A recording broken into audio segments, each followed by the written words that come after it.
Hello everybody, today we're going to be making a short video about the Jewish people.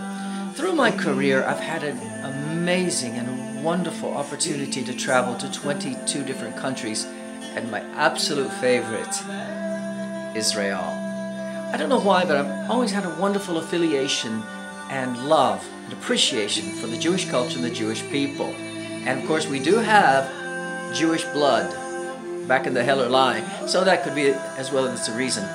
But today we're going to make a short video, and we're going to have a little series though about Israel and the Jews. And so we're going to start off with this one today as we're listening to some Jewish songs right now.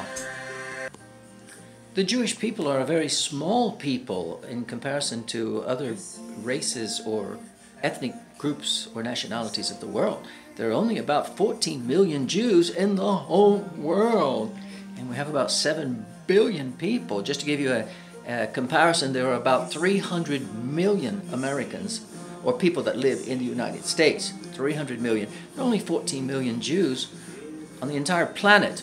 Now 6 or 7 million live in Israel, and about 2 or 3 million live in the United States, mostly New York City area, and then about 1 million live in Russia, and then the balance is in Europe, South America, or wherever, all over the planet. And so the Jews are a very small group of people, yet incredibly influential. Why? 2 reasons. Number one, the Bible. The Bible. The Jews gave us the Bible. Every bit of it. Every bit of it. I bought this one when I was in Jerusalem, made of olive wood. Isn't it beautiful?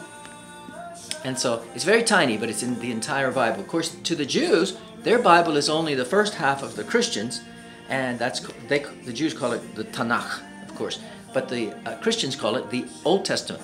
When the church came into existence, about the time of Augustus Caesar, the Christians several centuries later had to decide, are we still Jewish or not? What are we going to do? Jesus was a Jew, but what are we going to do? And they finally decided just to add all the Jewish scriptures to their own New Testament. So that's why we have both of these.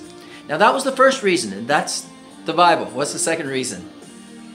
Jesus. You got it. Jesus was Jewish. His mother, his father, his brothers, his sisters, his land, his country. He was very pro-Israel. A wonderful Jewish person. And so, of course, for those 2 reasons, the Jews are super important in the world. Now I'm going to show you a few artifacts. I'm wearing a yarmulke. All men are required to wear the yarmulke in temple services or synagogue services wherever they go. And so I have that one, I have this one, and my favorite is this one, of course, because it has the Star of David. I'm going to show you other artifacts as well. First of all, the Hebrew language. I really enjoy the Hebrew language. Check this out. This is from 2015, on February 6, 2015. I bought this in New York City. We were on layover one time because there are millions of Jews that live in New York City. And there are different parts to their religion as well, different sects, from the deeply, deeply Orthodox, very, very, very strict, to those who are more liberal, etc., just like in the Christian church. And here you have the Hebrew as well. Remember, Hebrew reads right to left, right to left, right to left. And while we're on that subject, when you're in Israel, of course, the second language is not English. The second language is Arabic, because they have about 3 million people that live in Israel also who are Arabic, the Palestinians. And of course, Arabic, right to left, right to left, right to left, right to left, just like Arabic, just like Hebrew. My favorite newspaper when I'm over there, and Mario and I were there 2 years ago at Christmas. It was wonderful. That was our last time. We want to go back this Christmas as well. It's the Jerusalem Post, and of course this one is in English, so we can actually read it. And this is the most popular newspaper in Jerusalem, as far as I know. If I'm wrong about anything on this video, be sure to let me know, and I do deeply apologize. You can, the specifics and numbers and that sort of thing, you can always Google. Now I brought you some beautiful books also. But first, we're going to take a short break. We're back, everybody. Now we have the map of Israel. And so I thought, let's start over here at Tel Aviv. Usually the first place that you'll notice in Israel will be Tel Aviv, because that's where you're going to fly into this airport, which is Ben Gurion. From Ben Gurion, you can take a train about 40 minutes to beautiful, beautiful Jerusalem. Okay? Or you can take the little mini buses. There are a million ways to get there. And so it takes about 40 minutes by train, and just give yourself an hour. It might be a little bit less sometimes. And this is beautiful Jerusalem. Over here is the Dead Sea, which is the lowest point on the entire earth, believe it or not. And then let's go on up through Samaria, where the Palestinians live. And then let's go right on up to the Sea of Galilee. Almost all of the fresh water in Israel comes from this huge, beautiful lake, the Sea of Galilee. And for Christians, you will know this because of Tiberias, Capernaum, and these places that are highly, highly mentioned in the New Testament, as well as, of course, Nazareth. Of course, and so Nazareth is a huge city, and Nazareth is an Arab city. There aren't any Jews that live there because it's an Arab Christian city. Just like Bethlehem, way down here, is also, oh, that's Hebron. Where's Bethlehem? It's around here somewhere. It's only 5 miles. Beit Jala. I've been to all of these. Anyway, Bethlehem. Oh, anyway, Bethlehem is about here, somewhere around there. You can probably see it. I just can't see it without my glasses on. But it's 5 miles south of Jerusalem. So you have Bethlehem, which is also a Christian Arab city. And then you have Nazareth, because they're associated with Jesus, is also a Christian Arab city. All right, very, very interesting. Of course, Lebanon is up here. And these are the Golan Heights, some of the mountains here, and the snow melt comes down into this basin, of course, which is Sea of Galilee. Almost all of the fresh water for Jerusalem, I would imagine, comes from the Sea of Galilee. And I'm not an expert on that particular area, but I would imagine for sure. But also, Israel has the most desalinization plants, I think, in the Middle East. Maybe Saudi Arabia has as many, but Israel has these huge desalinization plants over here. Now this map shows you the bottom of Israel, which is called the Negev. I don't see the word, but you probably do. Negev. And Egypt, of course, and that's way down here.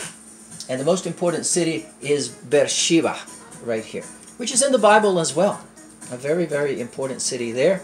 And there's the Dead Sea. Just remember, at the top of the Dead Sea, basically, you have beautiful Jerusalem. And then the Judean desert over here.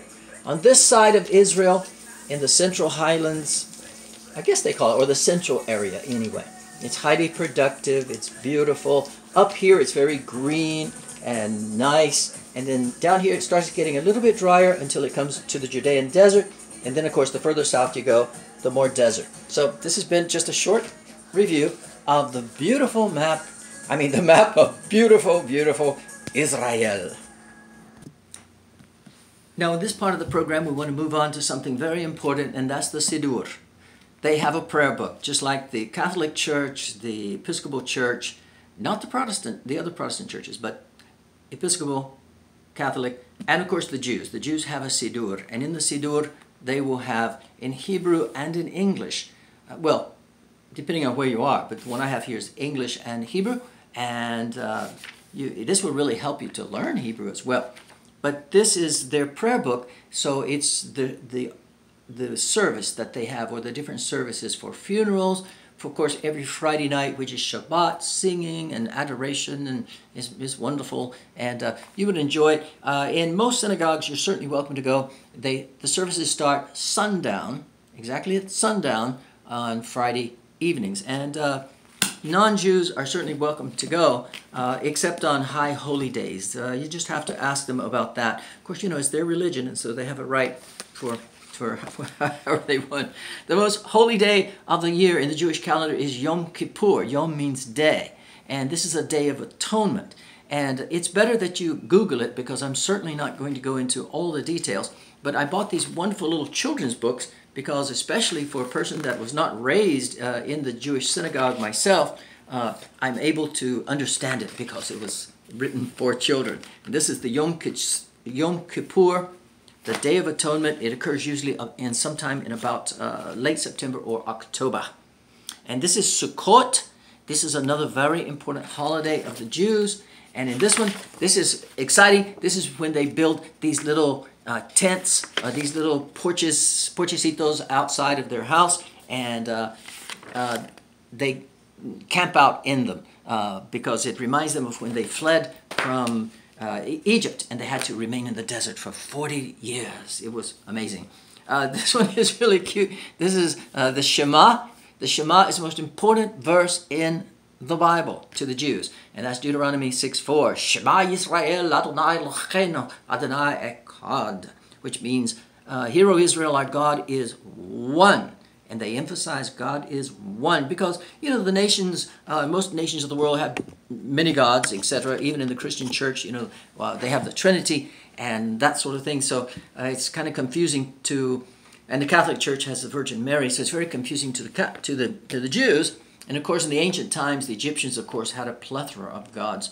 But the Jews were very proud that they had only one, Shema, which means listen, listen. So it's called the Shema and the mezuzah. Mezuzah is a tiny little object that you'll find in Jewish homes and maybe public places as well. And it looks like this.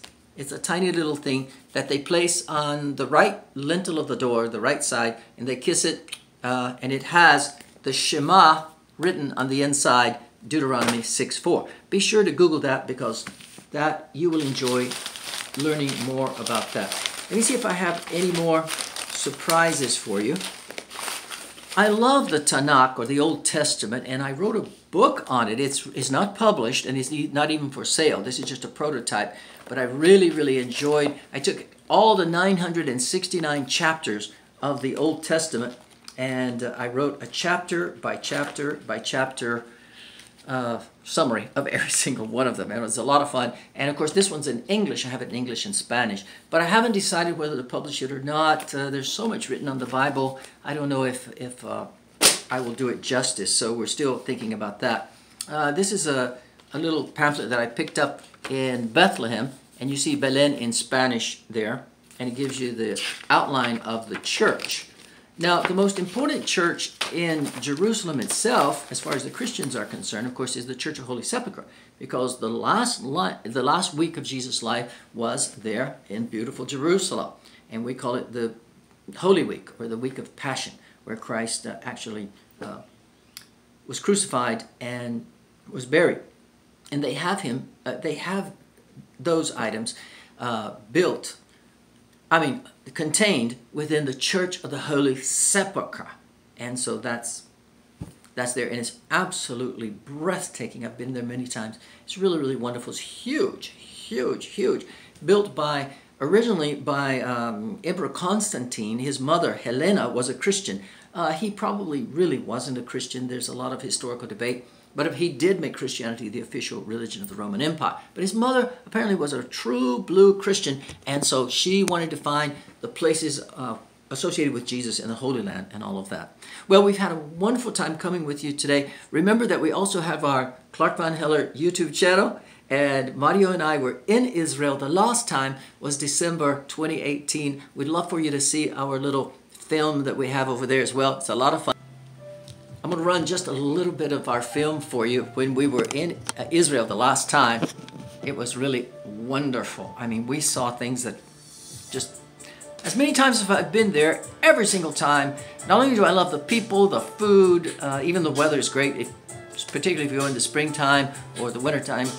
It was cold, but it was very, very nice. The markets are wonderful, the people, the history, it's just really, really exciting. The Jewish people, they have just been an amazing part of my life through the years, particularly as an adult. And so, hello everybody, we're coming to you live and direct from Chile, Jerusalem. And this is one of the markets. We were at the market there. And so I want to thank you for watching this brief video. Be sure to go to Google, go to other sources and YouTube to find a lot more information about the Jewish people, because they sure do merit our study, because they have been so significantly important to Western civilization. Dr. Clark Von Hiller, from wherever you are to wherever you want to be, remember the Jewish people. Keep them in your thoughts and keep up with them because they are so important in our lives. Bye-bye.